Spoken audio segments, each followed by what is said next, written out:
पहले तो आप सबका इस प्रेस वार्ता में स्वागत है।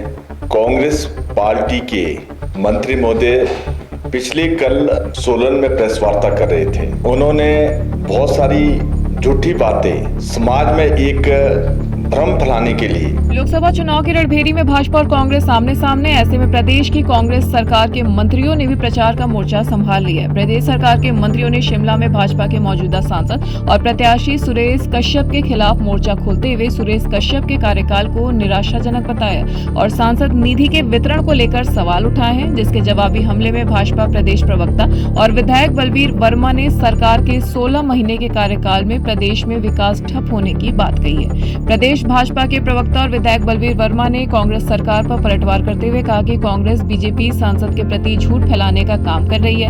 अब इनका ये बोलने का ये कह रहे हैं कि हमारे पास स्टाफ नहीं था। स्टाफ लगाना सरकार का दायित्व था और स्टाफ लगाया नहीं, वो स्कूल ही बंद कर दिए।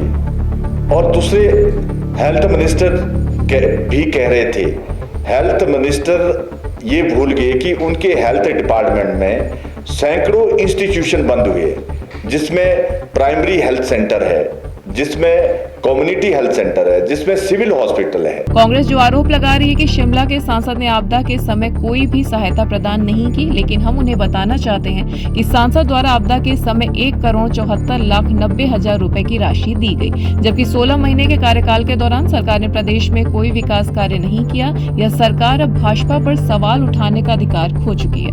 बलवीर वर्मा ने इस दौरान प्रदेश शिक्षा के शिक्षा मंत्री रोहित ठाकुर पर भी निशाना साधा और कहा कि प्रदेश सरकार के शिक्षा मंत्री भाजपा सांसद के प्रति जनता को गुमराह करने का काम कर रहे हैं, जबकि बीते 16 महीने के कार्यकाल में सरकार ने 1000 से ज्यादा शिक्षण संस्थान बंद कर दिए हैं। News desk anvil live. पहले तो आप सबका इस प्रेस वार्ता में स्वागत है। कांग्रेस पार्टी के मंत्री महोदय पिछले कल सोलन में प्रेस वार्ता कर रहे थे। उन्होंने बहुत सारी झूठी बातें समाज में एक भ्रम फैलाने के लिए जो पिछले कल हमारे माननीय संसद महोदय के बारे में बताई है, मैं वास्तविकता आप सबके सामने लाना चाहता हूं। वैसे तो माननीय मंत्री महोदय ने जो पिछली प्रेस वार्ता में कहा है, उनको बोलने का ये कोई भी अधिकार नहीं था, क्योंकि जब से 16 महीने में कांग्रेस सरकार बनी है, कांग्रेस सरकार ने एजुकेशन मिनिस्टर ने कल जो कहा, उन्होंने खुद ही हिमाचल प्रदेश में 500 के करीब स्कूल बंद किए हैं। आप सब जानते हैं कि वो स्कूल भी बंद किए जो शांता कुमार जी के टाइम से, आदरणीय श्री प्रेम कुमार धूमल जी के टाइम से और स्वर्गीय श्री वीरभद्र सिंह जी के टाइम से, आदरणीय श्री जयराम ठाकुर जी के टाइम से खुले हुए थे। वो 500 स्कूल बंद किए जो दूर दराज के क्षेत्र में थे। अब इनका ये बोलने का ये कह रहे हैं कि हमारे पास स्टाफ नहीं था। स्टाफ लगाना सरकार का दायित्व था और स्टाफ लगाया नहीं, वो स्कूल ही बंद कर दिए। और दूसरे हेल्थ मिनिस्टर भी कह रहे थे, हेल्थ मिनिस्टर ये भूल गए कि उनके हेल्थ डिपार्टमेंट में सैकड़ों इंस्टीट्यूशन बंद हुए, जिसमें प्राइमरी हेल्थ सेंटर है, जिसमें कम्युनिटी हेल्थ सेंटर है, जिसमें सिविल हॉस्पिटल है, जिसमें डिस्पेंसरियां हैं। वो उन्होंने खुद दोनों विभाग में ये सारे इंस्टीट्यूशन बंद हुए हैं, उसके बारे में एक चीज नहीं बताई उन्होंने। और अपनी सरकार की 16 महीने की एक उपलब्धि गिने हो कि ये हमारे जनता के हित में ये उपलब्धि है, वो कोई बात उन्होंने वो जनता के बीच एक भ्रम फैलाकर, जैसे 22 में 10 झूठी गारंटी लेकर सत्ता में हासिल की उन्होंने। अभी भी वही चाल कांग्रेस खेल रही है, पर हिमाचल प्रदेश की जनता समझ गई है कि झूठ की राजनीति और भ्रम की राजनीति नहीं चलनी है। वास्तविकता हिमाचल प्रदेश की जनता जानती है कि इन्होंने इंस्टीट्यूशन बंद किए हैं, इनके पास ये जनता के बीच नहीं जा पा रहे हैं और अभी तक ये कैंडिडेट तय नहीं कर पा रहे। शाम को तय करते हैं, सुबह के लिए वो कैंडिडेट उनका मुकर जाता है और कहता है कि जी बड़ा मुश्किल है भाई साहब, मोदी जी का मुकाबला करना बड़ा मुश्किल काम है।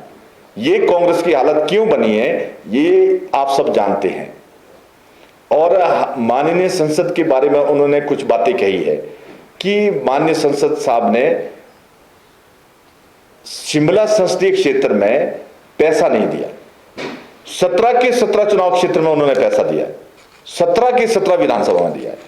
और वो जो पैसा उन्होंने दिया है 19 करोड़ 30 लाख 45 हजार रुपया शिमला संसदीय क्षेत्र में उन्होंने दिया है।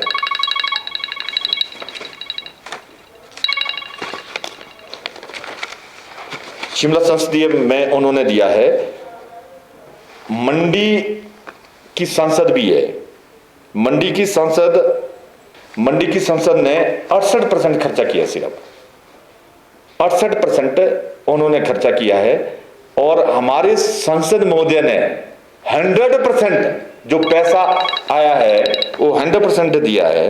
और आपदा के दौरान मंत्री महोदय ने कहा कि आपदा के दौरान उन्होंने कोई पैसा नहीं दिया है।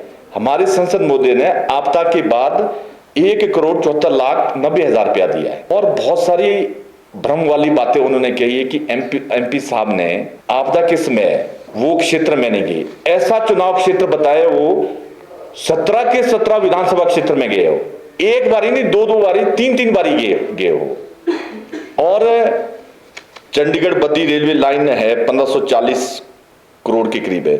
सुन्नी पावर प्रोजेक्ट है 382 मेगावाट का, उसमें भी 2614 करोड़ के करीब होना है।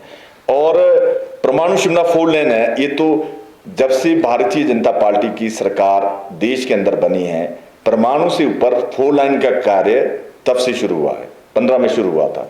और इसके लिए भी खर्चा 2730 करोड़ के करीब खर्चा हो चुका है इसमें, जिसमें और 1100-1200 करोड़ रुपया और खर्चा इसमें होना है। और चंडीगढ़ बद्दी 4 लाइन भी 452 करोड़ इसमें भी खर्च होना है। आप सब जानते हैं कि हमारा ठेव का बाईपास था, उसमें भी सेंट्रल रोड फंड से 54 करोड़ रुपया उन्होंने दिलाया है। शिमला स्मार्ट सिटी जहां अंग्रेजों ने छोड़ी थी, आदरणीय श्री नरेंद्र मोदी जी ने एक देश के अंदर नई योजना लाकर शिमला सिटी के लिए भी 703 करोड़ के करीब सेंट्रल गवर्नमेंट से आया। जो टनल दूसरी एक अंग्रेजों ने बनाई थी और 60 साल में कांग्रेस ने राज किया, एक भी टनल नहीं बनाई थी। दूसरी टनल ये हमारी सरकार ने सेंटर से जब पैसा दिया फिर ही दूसरी टनल ही शिमला की बनी। और इसमें भी बहुत सारे शिमला में जितने भी स्मार्ट सिटी में कार्य हो रहे हैं, 300 कुछ कार्य हो रहे हैं, वो सब पैसा सेंट्रल गवर्नमेंट से आया है। जल जीवन मिशन में भी हमारे पार्लियामेंट को बहुत पैसा मिला है। ये जो सारी बातें कांग्रेस के मंत्री महोदय और सीपीएस कर रहे हैं, वास्तविकता को छुपाने के लिए कर रहे हैं। जो इन्होंने गारंटियां दी थी वो तो गारंटी एक भी पूरी नहीं की। आज इलेक्ट्रिसिटी वाले वो पेंशन के लिए तरस रहे हैं, फॉरेस्ट कॉर्पोरेशन वाले जितने भी बोर्ड है और जितने भी कॉर्पोरेशन है, उस सब डिपार्टमेंट आज 22 डिपार्टमेंट पेंशन के लिए घूम रहे हैं। इन्होंने वायदा किया था कि पहली कैबिनेट में हिमाचल के सब एम्प्लॉयजों को, बोर्ड कॉर्पोरेशन जितने भी है सबको मिलेगी। और महिलाओं के लिए बोली थी 1500 की, वो आज तक फुलफिल नहीं की। और गोबर खरीदने के लिए बोला था, बिजली का इन्होंने बोला था, दूध का इन्होंने बोला था, बिजली के 300 यूनिट जो 125 यूनिट था वो भी बंद कर दिया, पूरी बिल आने लग रहे। मतलब जनता को जिस तरह से इन्होंने 2022 में ठगा था, ये सोचते कि 24 में भी इसी तरह ठग कर हम वोट लेंगे।